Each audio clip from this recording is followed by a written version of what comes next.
ഇരിക്കും അങ്കിൾ.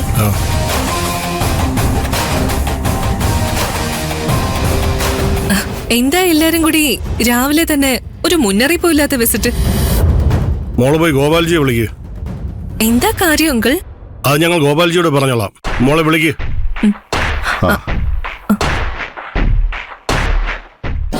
എന്താ ഹരി, രാവിലെ തന്നെ തോമസിനെയും വിനായകനെയും കൂട്ടി ഒരു വിസിറ്റ്?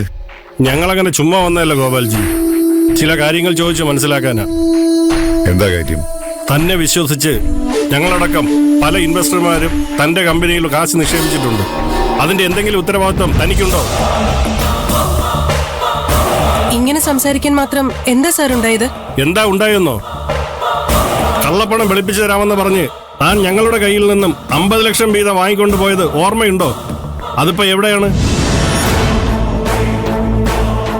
ഞാൻ പറഞ്ഞു തരാം. കത്തിക്കരിഞ്ഞു പോയല്ലേ. ഒരു നരുന്ത് പെണ്ണ് വന്നിട്ട് നിങ്ങളുടെ ലോക്കറിൽ തീയിട്ടിട്ട് പോയി. എന്നിട്ടും നിങ്ങൾക്ക് ഒന്നും ചെയ്യാൻ പറ്റാതെ നോക്കി നിൽക്കേണ്ടി വന്നു. ഇങ്ങനൊരു പണി കിട്ടുമെന്ന് നമ്മൾ പ്രതീക്ഷിക്കുന്നില്ലല്ലോ. പ്രതീക്ഷിക്കണം. ഇത്രയും വലിയ തുക കൈകാര്യം ചെയ്യുമ്പോൾ എല്ലാ തരത്തിലുമുള്ള പ്രശ്നങ്ങൾക്കും തയ്യാറാകണം. നിങ്ങളുടെ അശ്രദ്ധ കാരണം ഞങ്ങൾ നഷ്ടം സഹിക്കണം എന്ന് പറയുന്നത് എന്ത് ന്യായമാണുള്ളത്? നിങ്ങളുടെ 50 ലക്ഷം മാത്രമല്ല, ഞങ്ങളുടെ 3.5 കോടിയും പോയിട്ടുണ്ട്. അതൊന്നും ഞങ്ങൾക്ക് അറിയേണ്ട കാര്യമില്ല. ഞങ്ങൾക്ക് നഷ്ടപ്പെട്ട കാശ് തിരിച്ചു കിട്ടണം. അങ്കിൾ എന്ന സമാധാനിക്ക് നമുക്ക് വഴിയുണ്ടാക്കാം. മോളുടെ ഉറപ്പൊന്നും എനിക്ക് വേണ്ട. നിന്നെ ആ ട്രസ്റ്റ് ഏൽപ്പിച്ചപ്പോഴേ ഞാൻ ഗോപാൽജിയോട് പറഞ്ഞതാണ് ഇതൊരു അബദ്ധമാകുമെന്ന്. പക്ഷേ ഞാൻ പറഞ്ഞതൊന്നും ഇദ്ദേഹം കേട്ടില്ല. മുൻപരിചയം ഇല്ലാത്തൊരു പെണ്ണിനെ ഇതെല്ലാം ഏൽപ്പിച്ചതിന്റെയാ ഇപ്പൊ അനുഭവിക്കുന്നേ. താൻ ഒറ്റയ്ക്കല്ല, ഞങ്ങളും കൂടിയാണ്. താനിങ്ങനെ വഴക്കൂടല്ലേ. ഇങ്ങനെ ഒരു അവസ്ഥയില് നമ്മൾ ഒരുമിച്ച് നിൽക്കുകയല്ലേ വേണ്ടത്?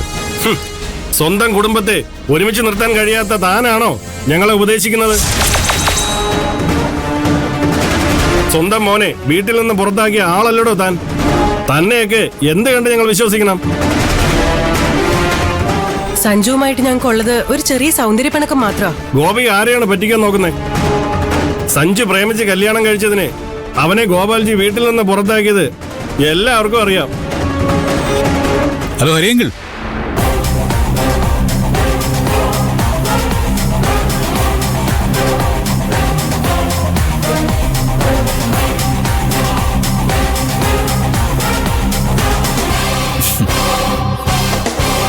ഹരിയെങ്കിളിപ്പോ വന്നു. കുറച്ചു നേരമായി. നീ എന്താ ഇവിടെ? ഞാൻ പിന്നെ എവിടെ പോവാനാ? ഇതല്ലേ എന്റെ വീട്. അപ്പോൾ കല്യാണം കഴിഞ്ഞ് നിന്നെ വീട്ടിൽ നിന്നും ഗോപാൽജി പുറത്താക്കിയെന്നാണല്ലോ നാട്ടുകാര് പറയുന്നേ. നാട്ടുകാർ പറയുന്നത് വിശ്വസിക്കാൻ അങ്കിൾ വല്ല വട്ടുമുണ്ടോ? കല്യാണം കഴിഞ്ഞ് എന്റെ ഭാര്യയ്ക്ക് അവളുടെ വീട്ടിലേക്ക് പോകണമെന്നൊരു ആഗ്രഹം പറഞ്ഞു. അവിടെ എത്തിയപ്പോ അവളുടെ നിറം മാറിയില്ലേ. നാളെ പോവാം, മറ്റന്നാ പോവാന്നൊക്കെ പറഞ്ഞ് ഇപ്പൊ അവിടെ താമസമായതുപോലെയായി. ഡാഡി എല്ലാ ദിവസവും ഇങ്ങോട്ട് വരാൻ പറഞ്ഞു വിളിക്കും. അവിടെ നിന്ന് ഊരാൻ പറ്റണ്ടേ? നാട്ടുകാർ പറയുന്ന ഓരോന്നും കേട്ട് ഇത്രയും വർഷമായിട്ട് പരിചയമുള്ള ഡാഡിയെ അങ്കിൾ സംശയിച്ചത് തെറ്റായിപ്പോയി. കുടുംബമാണെങ്കിലും കമ്പനി ആണെങ്കിലും എങ്ങനെ നടത്തണമെന്ന് ഡാഡിക്ക് കൃത്യമായിട്ട് അറിയാം. ട്രസ്റ്റിന്റെ വിഷയത്തിൽ നിങ്ങൾക്ക് സംഭവിച്ച നഷ്ടം ഞങ്ങൾ നികത്തും.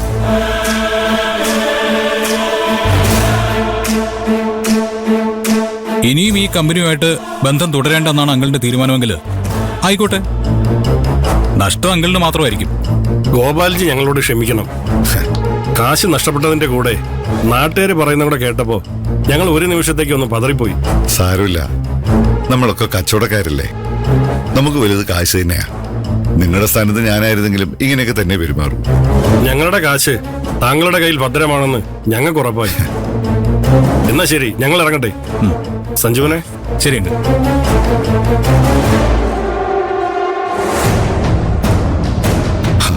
നീ കൃത്യസമയത്ത് വന്ന് എന്റെ മാനം രക്ഷിച്ചേ.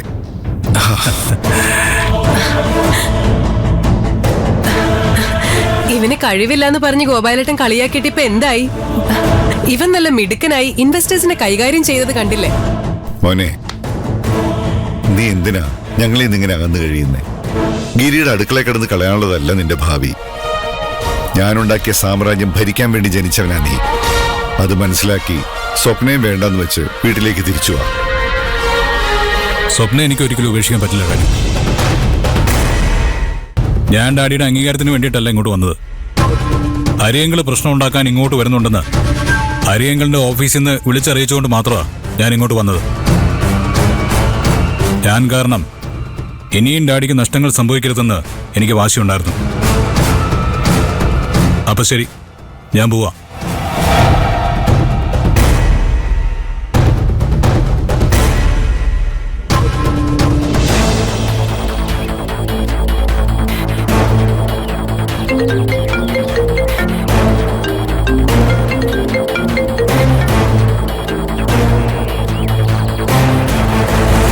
എന്തായി സഞ്ജുവേട്ടാ? നീ പറഞ്ഞ പോലെ തന്നെ എല്ലാം നടന്നു. ഹരിയങ്കളുടെ മാനേജറെ വിളിച്ച് വീട്ടിലെ കാര്യങ്ങൾ അറിയിച്ചുകൊണ്ട് അയാളെ ടെൻഷൻ അടിച്ച് ഇവിടെ വന്ന് ബഹളം ഉണ്ടാക്കി. ഞാൻ വന്ന് എല്ലാം സോൾവ് ചെയ്തപ്പോ ഡാഡിക്ക് എന്നെക്കുറിച്ച് അഭിമാനമൊക്കെ തോന്നിയിട്ടുണ്ട്. അത് മതി. എല്ലാം പ്ലാൻ ചെയ്ത പോലെ കൃത്യമായിട്ട് നടന്നല്ലോ. പക്ഷേ ഇപ്പോഴും ഡാഡി നിന്റെ കാര്യത്തില് ഒരയവും കാണിക്കുന്നില്ല. സാരമില്ല, അതിന് ഇനിയും സമയമുണ്ട്. തൽക്കാലം ഗോപാൽജിക്ക് ശാലിനേക്കാൾ ഭേദം സഞ്ജുവേട്ടനാണെന്ന് തോന്നിയാൽ മതി. അവിടുന്ന് നമുക്ക് പിടിച്ചു കയറാം. സഞ്ജുവേട്ടൻ വേഗം വാ.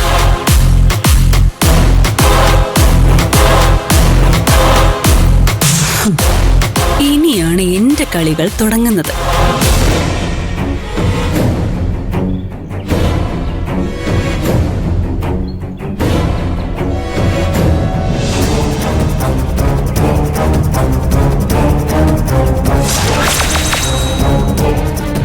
ചെന്ന് സംസാരിക്കടാ.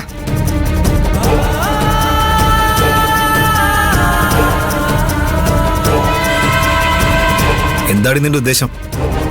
എന്റെ ഉദ്ദേശം എന്താന്ന് ഞാൻ വ്യക്തമായിട്ട് പറഞ്ഞതല്ലേ.